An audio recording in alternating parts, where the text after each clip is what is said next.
Hey, what's up guys? In this video we're checking out the Adidas Solar Boost number 3.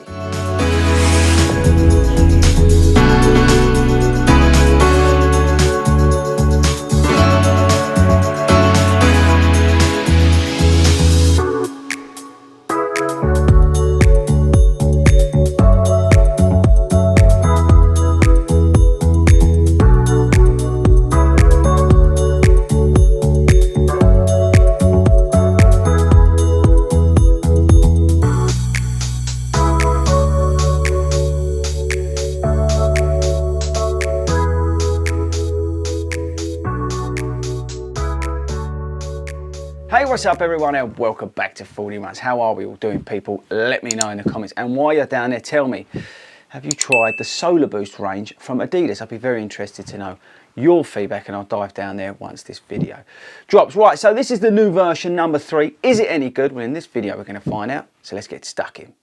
Right, so first up, let's do the stats and features of this Solar Boost number 3.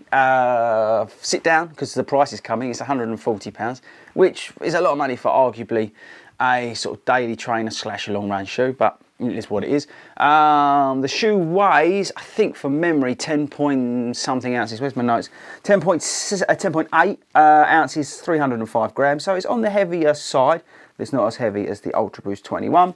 You've obviously got loads of boost in the midsole. You've got these energy sort of rods or rails down the side. I'll show you them in a sec. It's got a 10mm drop. You've got the LEP, which is like the torsion sort of system that sort of come over from the Ultra Boost, and it's there also to boost propulsion as well. I'll show you in a sec what I mean.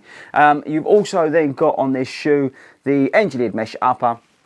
And then it's prime green, so there's elements of recyclable materials. Recyclable? Is that even the word? Recyclable? Let me know in the comments. Anyway, it's got elements of recyclable. It's got recycled stuff in it. Anyway, right, let's carry on with the video. Okay, so fit. Fit-wise, it fits true to size, UK 9.5. Plenty of width in there, so no worries about that. It does feel quite long when you're looking down and you're running. It does feel quite long, look quite long even, but it's fine. It's true to size. You've got the biggest tongue ever. Look at that. Let me know in the comments. Do you know a tongue that is bigger? I think it's actually a sail. Let me know what you think. But I get why they've done it. Imagine my hand. It lays across your foot like that, so you get that lockdown with the tongue. I get why they're doing it. It's got a little bit of padding in there, a little bit of foam, so it's just right.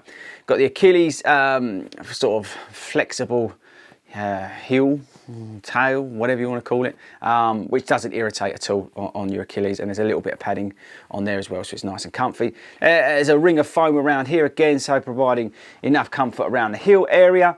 On the outside it's Adidas, so it's got continental rubber on it, and then like I said a second ago, so the LEP, Adidas LEP, which is on the Ultra Boost, this is like a system that goes around the base of the shoe, and it's there to add a little bit of a snap as you come through the shoe.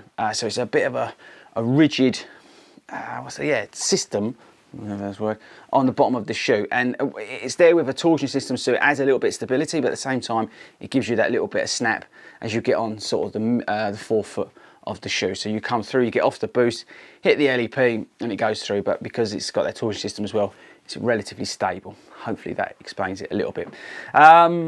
Okay, so what else do you need to know before we get into how it feels? Lacing's okay.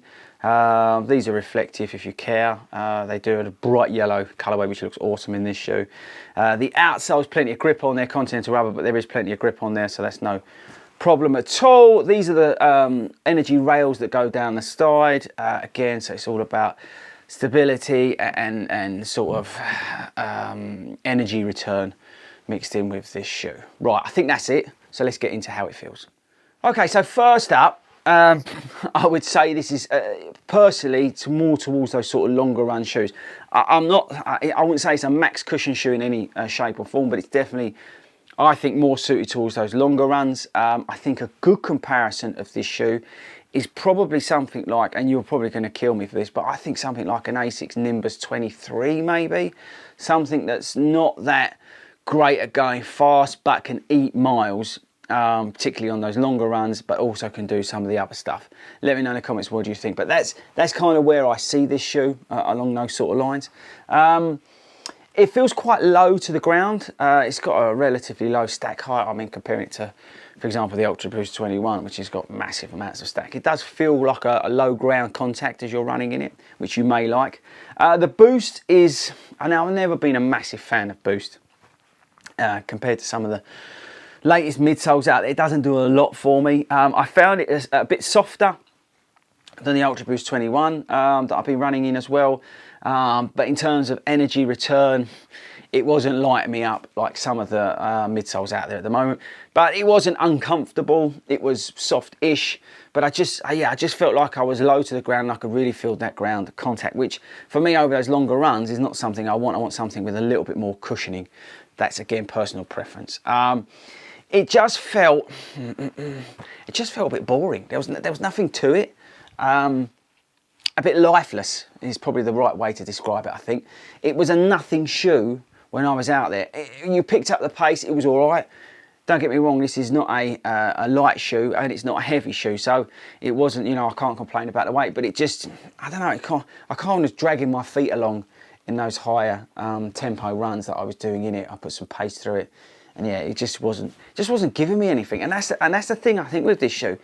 It's just a bit of a dud. I don't see really why you would pick this over some of the other shoes out there at the moment. You know, for example, the A6 Nimbus Lite 2. I'd have the A6 Nimbus Lite 2 all day long. Even the 23, like I mentioned before. I think the Pegasus 37, which I've absolutely rinsed on this channel, I think is arguably a better shoe than this. It's just a little bit more to it. With the AirPods, the React foam, it just gives that nice combination on those longer runs and those sort of shorter runs which you can do with the Pegasus. I think even, and again it's probably the wrong shoe to compare it against, but something like from Hoka, like a Clifton 7, which is a max cushion shoe, you could argue, and I'm probably comparing it against it, but that just seems a little bit more, has a little bit more to it than this. I don't know, for me, I don't know why you would buy it. It just £140 is a lot of money. Beacon 3 under £100. So I think that's the way to conclude the video. Is there's nothing wrong with this shoe. It's just really boring. It doesn't really give you much back. It's a lot of money. It's not particularly light. It's not particularly heavy. But it's just not very sexy. It doesn't do anything for you as a runner. And as I've always said on the channel, you know, it's got to be light. It's got to be inexpensive. It's got to make you feel awesome. Well, it's not particularly light, it's not particularly cheap, and it doesn't make you feel awesome.